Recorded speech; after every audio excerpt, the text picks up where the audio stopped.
What's going on, everyone? Welcome to episode number 11 of the Nati Sports Pod. I'm your host, Ryan Townsend. Thank you so much for joining me today.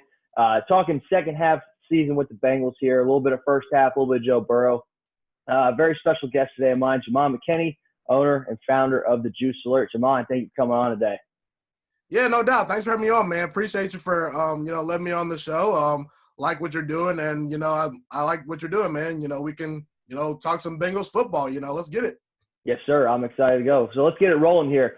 First question isn't really about Bengals football, Joe Burrow. A little bit about yourself, man. So tell the viewers at home a little bit about the Juice Alert, why you started the Juice Alert, what you do with the Juice Alert, and just what you're looking to build off of it. All right. So basically, the Juice Alert was pretty much started as a YouTube channel, kind of for fun at first. I kind of, did a couple of funny videos, prank videos, but heading into my senior year, I started at the beginning of my senior year. I really didn't know what I wanted to do for a living as far as, college goes. I was juggling with my majors. I actually visited Louisville, Michigan State, and I had to take those off my radar just because I changed my major. So I'm at the University of Toledo right now. Okay. I'm majoring in media communications with specifics in sports.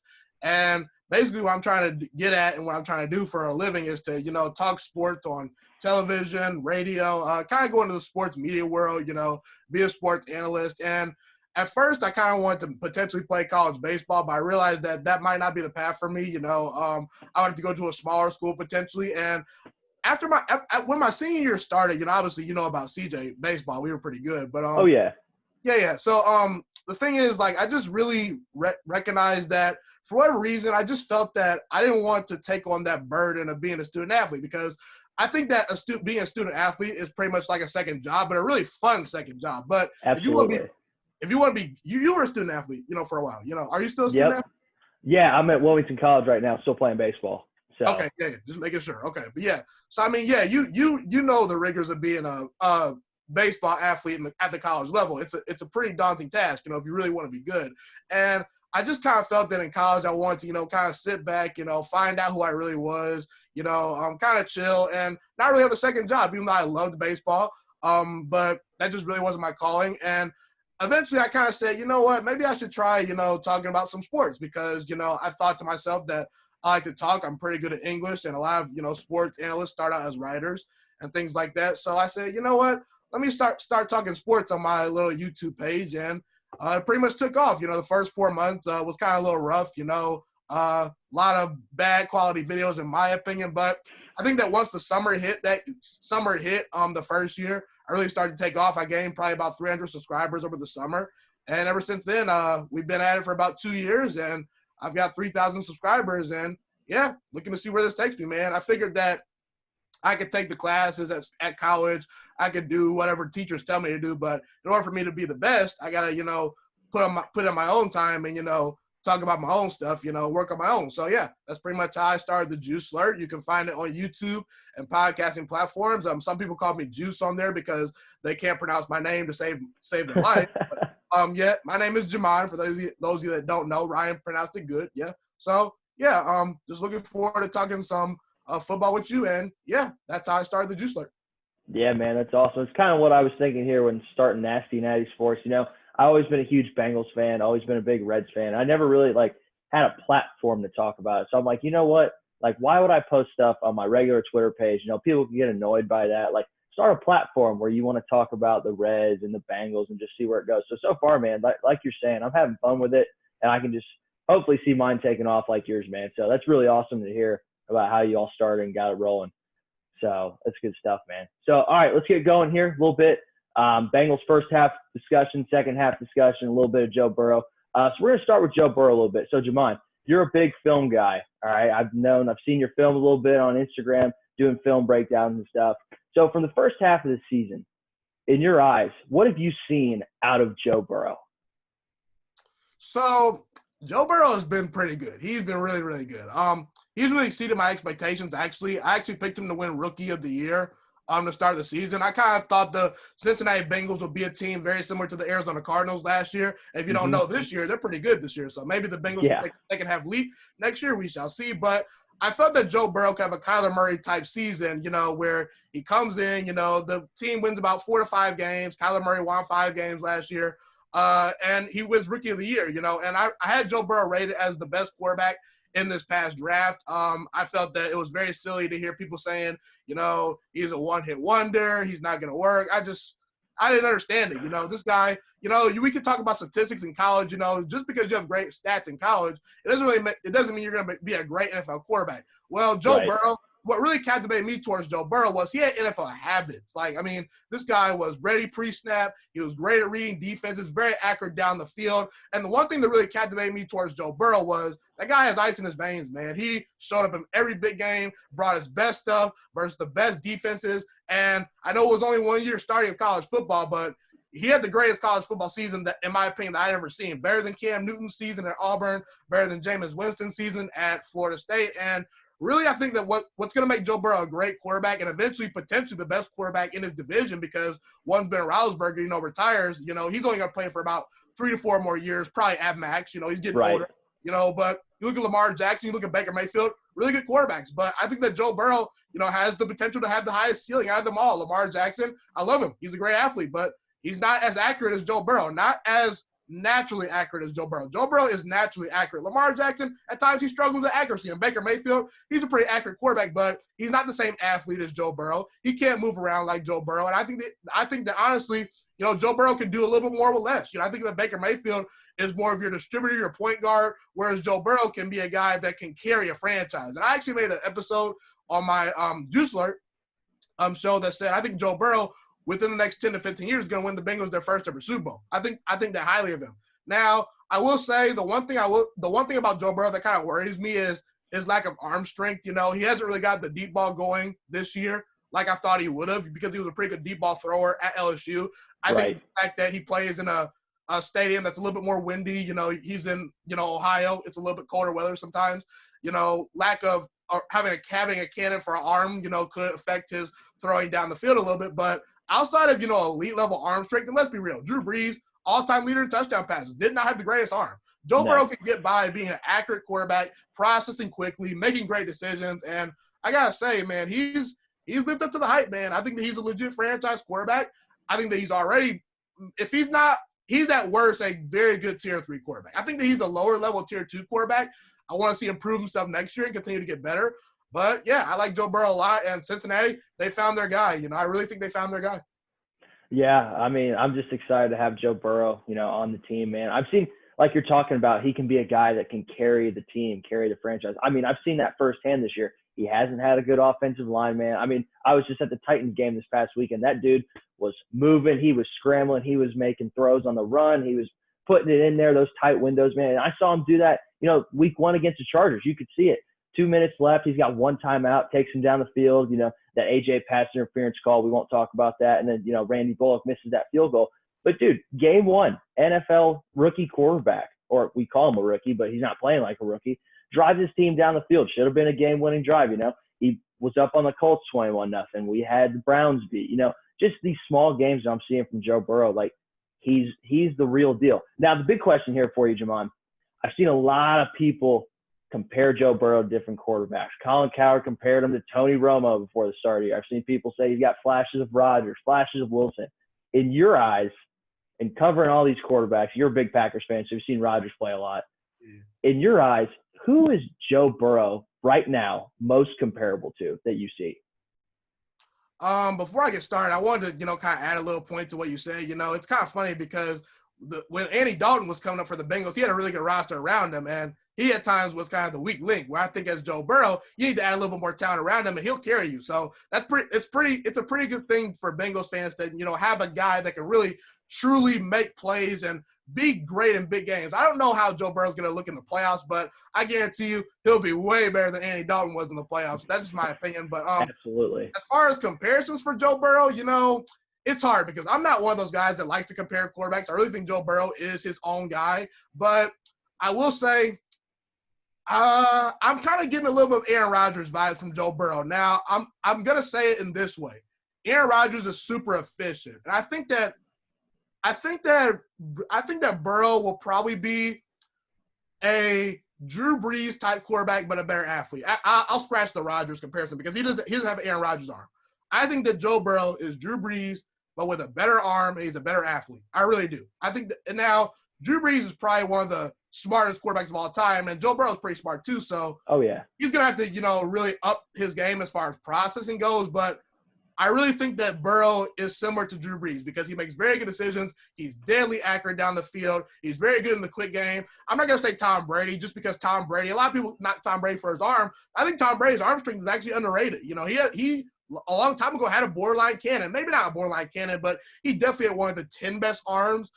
Joe Burrow, I think that he can reach that level of having one of the 10 best arms. But Brady's a big guy. He's 6'5". He can stand in the pocket, take a beating. Burrow's a little more smaller. He has a slimmer frame, but very similar to Drew Brees. He's very accurate, makes very good decisions. And, we see Drew Brees kind of deteriorating a little bit because of lack of arm strength. I think that Joe Burrow will, potentially last a little bit longer than Drew Brees. Potentially, the way quarterbacks are looking these days, if the Bengals can protect him because, the Bengals line is not very good. I like the comparison for Brees. I think that he can be a quarterback that can put up a lot of great numbers and, he doesn't have the greatest arm, but I think he has a better arm than Drew Brees. And, I like the Drew Brees comparison. A little more athletic Drew Brees.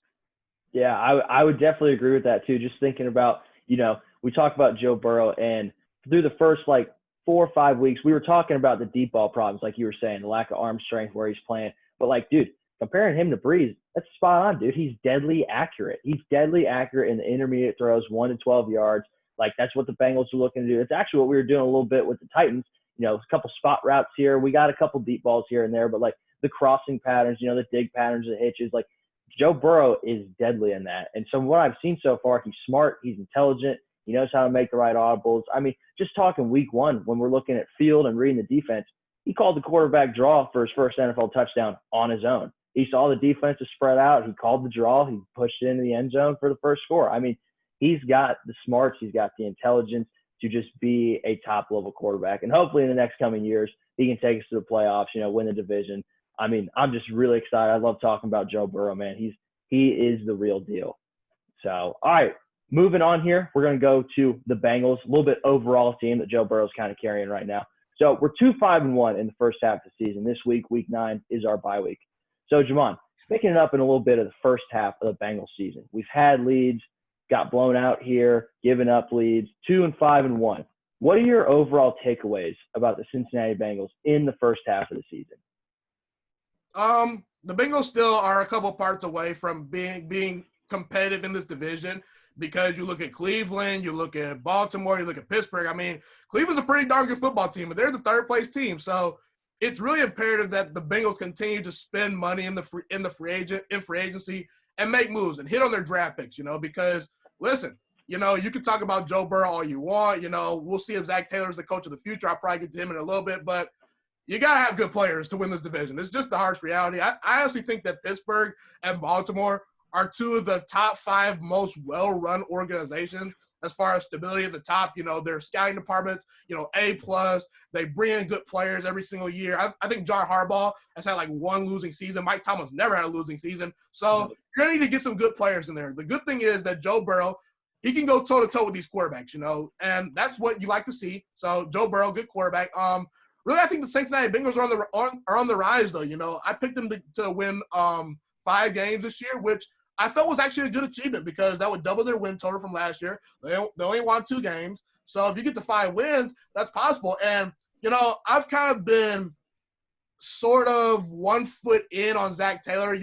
I'm not putting my whole body in that pool yet. I want to put 1 foot in right now. Not completely sold to him, but the win versus the Tennessee Titans was a win that Zach Taylor and this coaching staff needed to have because I think he outcoached Mike Vrabel, a very good head coach right now.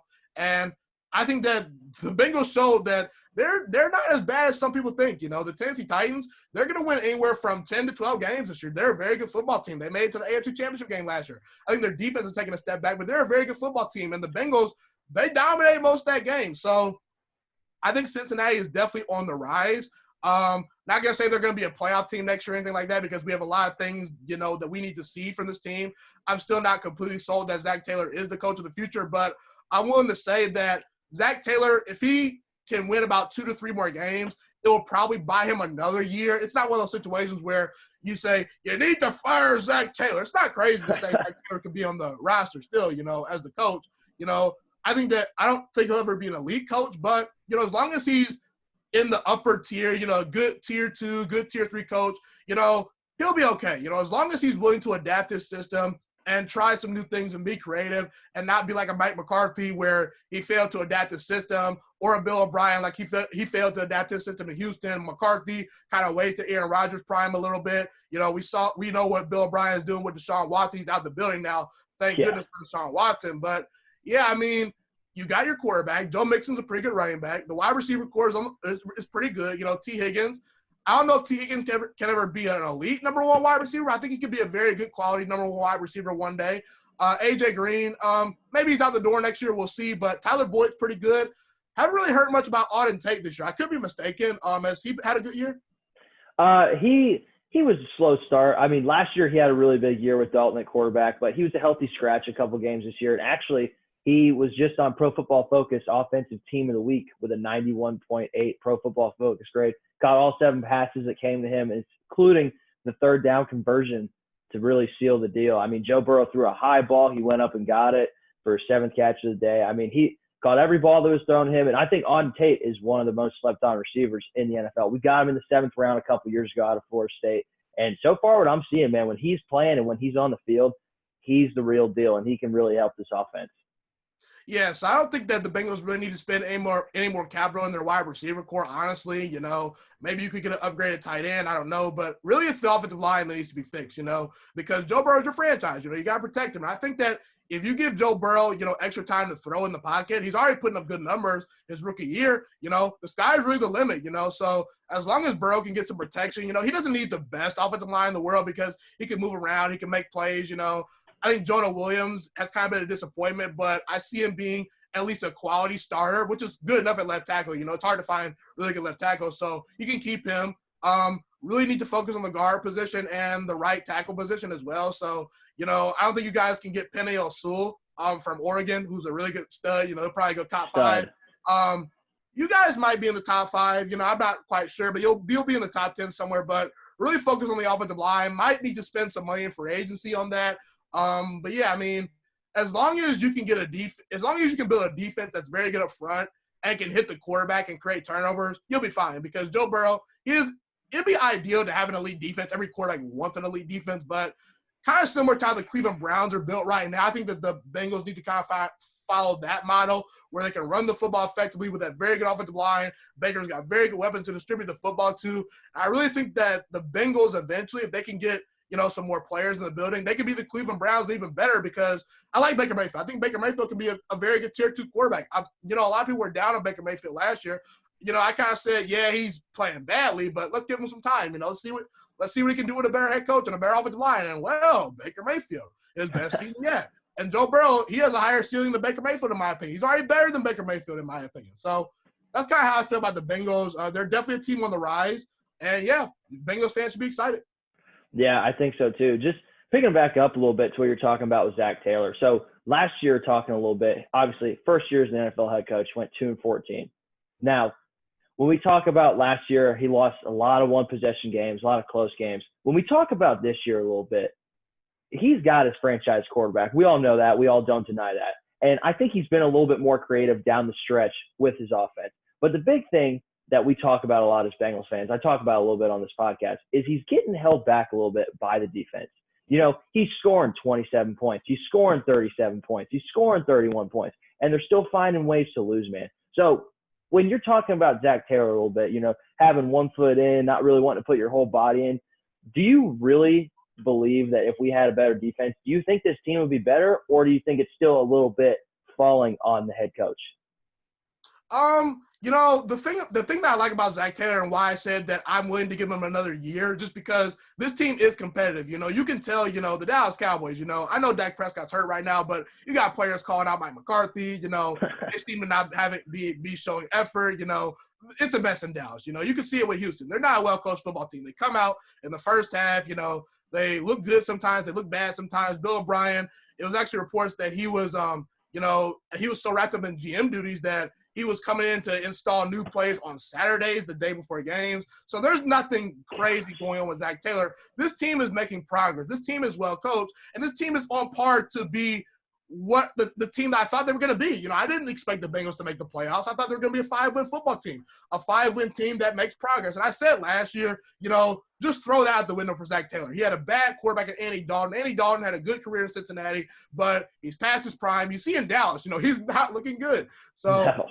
once you get your quarterback, I want to see what you can do. And Joe Burrow, he's looking really good. And usually if a young quarterback is popping and playing really well, that buys the head coach time because you can say, well, the young quarterback's developing. And that's the case with Joe Burrow. And like you said, there's been a lot of competitive games. You're losing some of those games, but you're at least competing and you're at least in these games. So I think that next year really is going to be the big year for Zach Taylor. I'm going to assume that he gets another year. And, we'll have to see. But I think that he's a coach that has some talent. He's a pretty bright offensive mind. He's not going to be a defensive guru. So I think that, you need to get better defensive players in there or maybe get someone else to run the defense, But it's a work in progress. No one really expected the defense to be a world beater and whatnot. So, we'll just have to wait and see with Zach Taylor. We'll see. Yeah, I completely agree with that. I think once they make a couple changes on the defensive side, I don't know if they're going to get rid of their defensive coordinator and Lou Anarumo. I don't know who's going to come back, who's not. Obviously, Dunlap was shipped to Seattle a couple weeks ago out the door. Just the whole locker room problems. And I think that's one of the big things that people never look at with Zach Taylor. Like, he has control of the locker room. Just because there was one bad apple in there doesn't mean that he's losing control of the locker room. Like, Giovanni Bernard came out and was like, dude, I just want to win for Zach. Like, he's got this going in the right direction. Like, obviously Carlos was frustrated, but, like, that's just what Zach and Lou were wanting to do. He wasn't getting a lot of pressure on the quarterback. Like, the stats show what Carlos was doing. It wasn't good. I mean, Carl Lawson's in the backfield. If you watch Sundays, Carl Lawson, guy we drafted from Auburn a couple years ago, he's in the backfield. He was a steal. Oh, dude, every single play, he's in the backfield. And Carlos couldn't do that. Like, so when people talk about losing a guy like that or like, he was a cancer in the locker room, like, Zach Taylor's got this team going in the right direction. Like you were saying, they're competitive, but just making those key pieces on the defense, I think, is going to help them. I don't know what's going to happen with Geno Atkins. Obviously, DJ Reader's out for the year, losing Sam Hubbard in a couple of these games. So I'm excited to see what the defense do. And the big thing that no one ever talks about with the defense is Trey Waynes. Got this guy for $42 million from Minnesota, who you saw quite a bit being a Packers fan, and he hasn't played a down for us this year. Like, that's a thing that's been hurting the secondary, I feel like, too, with not having Trey Waynes. Yeah. I like the fact that the Bengals spent more money in free agency on defense because, when you have a quarterback like Joe Burrow, you don't want your defense to be terrible. Just hold teams under 30 points and he'll win some games. Like you mentioned earlier, if the defense held teams under 30 points, the Bengals could win some more games. So, I think next year you'll start to see some of those games being flipped. The Bengals, if I were to guess, maybe they have a decent draft, maybe bring in a couple of parts. They could win anywhere from 7 to 8 games. Unfortunately, they're in a very tough division. But if Zach Taylor could win anywhere from 7 to 9 games next year, and next year, I honestly think that you need to start raising some expectations for him because this team does have some young talent. It's not like this team is one of the bottom-level teams anymore. We clearly see they need a spark at quarterback. They got that spark at quarterback. You've got good players. So, Zach Taylor's going to need to win some games. He's going to need to start winning some of these games. Next year, we're competitive, the team is this, that. No, he needs to start actually winning those games. So as long as he can flip some of these close games into wins next year, then I think you got your guy. I really think you got your guy, And this Bengals team is coming from the bottom. He took over a team that wasn't very good at first. So I don't expect his record to be great automatically out the jump. I look at the Joe Judge with the New York Giants, and that's going to be a very fun game down the stretch. Bengals, they get the Giants at home, so that's a good thing. Joe Burrow's a way better quarterback than Daniel Jones. Just throwing that out there. Joe Judge, the team's not very good right now, but I see the team making progress. The other night versus Tampa Bay on Monday Night Football, they almost won that game, versus a very good team. So, yeah, as long as you're making progress with Zach Taylor, you'll be fine. Yeah, I definitely think so too. So picking it up to the last segment we got here, we're talking about the Bengals here with Ghiman McKinney. Second half of the season. So the Bengals are 2-5-1 coming out of a huge win against Tennessee Titans, 31-20, like we were talking about, dominating fashion. So we've got the bye week this week, okay? We've got the Steelers next week, followed by a couple NFC East teams, the Cowboys, the Giants, the Redskins, play the Texans. We've got the Steelers again, we've got the Ravens again. So I'm not saying like it's a total world beater, easy schedule, but like we've played the Steelers twice and we got the Ravens once to close out the season. And we've got the NFC East teams. We've got the Dolphins once too, along with the Texans. Like those teams right now are not very good. So what do you envision with the Bengals in the second half of the season? Do you think there's a possibility, like if we were to upset the Steelers in our game coming back or upset them on Monday Night Football, do you think it's a possibility that the Bengals could be in playoff discussion, or you think we gotta hit the brakes on that? We just gotta see how they do in the second half of the season. Yeah, I would hit the brakes on that. The the Las Vegas Raiders, they're a pretty good football team, man. Looking at, the AFC, they might be on the outside looking in because the Colts are really good, There's a lot of good teams, when the Raiders are the 8th best team in your conference, arguably, or even the Colts. Maybe the Colts miss the playoffs. I think right now you got the Chiefs getting in, you got the Steelers, you got the Ravens, who are the other divisions? The South, we've got the Titans, Colts. Titans, yes. So 4 division winners. Let's just say 4 division winners. Browns and Ravens will make the playoffs. I think the Steelers win the division, so that's 6 playoff teams. Then you're looking at potentially the Colts or the Las Vegas Raiders potentially. I don't have these teams in front of me. Pardon me, but No, good. I mean, it's a competitive division. It's a competitive conference. So, you're probably not gonna make the playoffs, but I think you can win some games. I look at the Washington game. This week they're going to be playing the New York Giants, a very good division rival for them. And they might win that game. They might lose that game. But if they win that game, they could be a little bit emotional, coming off a big emotional division win. And they could come down to earth the very next week. The Bengals could catch them by surprise, You look at the Texans game. That's a winnable game. Even though Deshaun Watson's a good quarterback, the team around him is not very good. You look at the Dallas Cowboys game. A lot of people had expectations for Dallas. Personally, I was not one of those people. But they're not a very good football team. And honestly, at this point, late in the season, they're probably going to look to tank because they're not in the race for the NFC East. I know some Cowboys fans think they are because the division is bad, but, they're not in the race. They're going to be looking to lose games probably. So you look at some of these games. I think the Steelers game probably is a loss. Washington's a toss-up. I'll give you a win versus the Giants. At Miami could be a win. It could be a loss. It depends on how good Tua is. Yep. I was not all that impressed with Tua. I felt it was laughable that people thought that Tua was better than Joe Burrow. Not that Tua's a bad prospect. It's just that, you got to watch these games, man. Joe Burrow, he's just better. So we'll see. You got the advantage of quarterback in that game. So I can see anywhere from 2 to 3 more wins for the Bengals this year. They've been very competitive in a lot of games. So, anything can happen, man. Yeah, I mean, I'm looking forward to seeing what we go down, man, and just what we can do. You never know. Like, just coming off our high horse here, and maybe I'm thinking the Steelers game could possibly be a trap game. They played Dallas this week. They're going to steamroll Dallas, absolutely steamroll. It's not even going to be close. I don't even know if I want to watch the game, but could be a trap game possibly for the Steelers. But I always got to come back to reality and think we haven't beaten the Steelers in 10 straight games. 10 straight games we have not beaten the Steelers. We're 0-10 in the last 10. So you got to come down to reality a little bit and just get off the high horse and really look to see if these guys can really just keep playing competitive football. That's the one thing I'm looking forward to. Like, we're talking about competitiveness.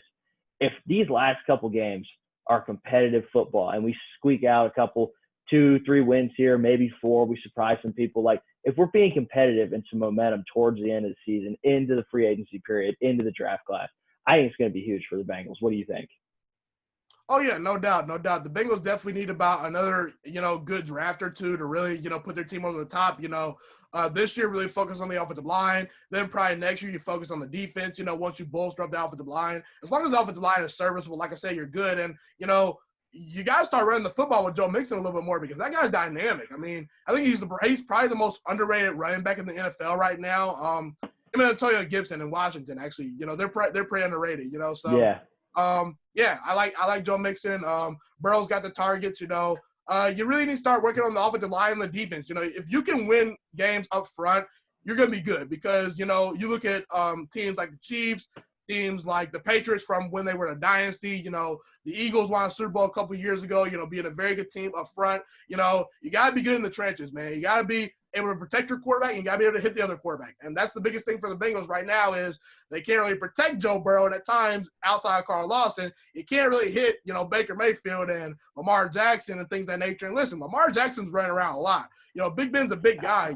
Baker can move around a little bit too. Not, like crazy, but, you got to be able to hit these guys. So it's all about getting better up front for the Bengals. You know, a lot of teams like to build their rosters from the inside out. You know, you build your offensive line, you build your defensive line, then you get a couple extra quarterbacks. I personally think that wide receiver play has really skyrocketed, but the Bengals, they've already got pretty good wide receivers. And Joe Burrow, he doesn't need an elite wide receiver to look good. You know, T. Higgins is pretty good, Right. but I don't ever see him being elite. You know, he doesn't need elite targets. He just needs a good offensive line, protection, and a defense that can give him the ball back. That's really all Joe Burrow needs, and this Bengals team. Yeah, I 100% agree with you on that. Hopefully, see the next couple of years, a little change in Cincinnati, a little change around here, possibly the second half of the season with the momentum like we're talking about. So I'm excited, man. I'm looking forward to it. Going to keep doing these podcasts, writing some articles, just hoping for better days in Cincinnati, man, hoping for it. So that's going to do it for us today on the Nati Pod. Ghiman, I want to thank you so much again for coming out, man. We had an awesome talk today. Just thank you for taking time out of your day to do this. Yeah, no problem, man. Make sure you guys subscribe to Ryan's podcast. You know, share with your friends if you enjoy. And thanks for having me on, man. It was great talking some football. I'm a Packers fan, not a Bengals fan, but, you know, I always like coming on these shows, you know, talking to people about their teams, you know, because on my channel, I cover all 32 NFL teams, you know. I don't just focus in on the Cowboys, the Steelers, you know, the Chiefs. I cover all the teams, you know. And the Bengals, they're an exciting story. You know, Joe Burrow, a guy that was, you know, touted as a 5th-round pick, you know, his first year at LSU, comes back the next year, wins the national title, skyrockets up draft boards, number 1 overall pick. Great story. Definitely like following Joe Burrow. Definitely like making Bengals content when I can. I'll probably actually make a Bengals episode maybe this week because they got a big win versus the Titans. But, yeah, man, thank you for, you know, having me on the show, man. Yes, sir, absolutely. Stay tuned for more content. Obviously, we're on the bye week this week. This week and weekend, I'm looking to write my first article. It's been a while since I've written an article. I'm just going to do my second half of the season predictions. Subject to change a little bit just for my preview pods and my post pods, seeing, you know, how the momentum is. But coming out this weekend, I'm going to do my second half of the season prediction articles. Preview pod coming out next week for the Steelers, and everything going on with that and the content, man. So thank you guys for tuning in today. Really appreciate it. Thank you for the support. Who day. We'll see you guys soon.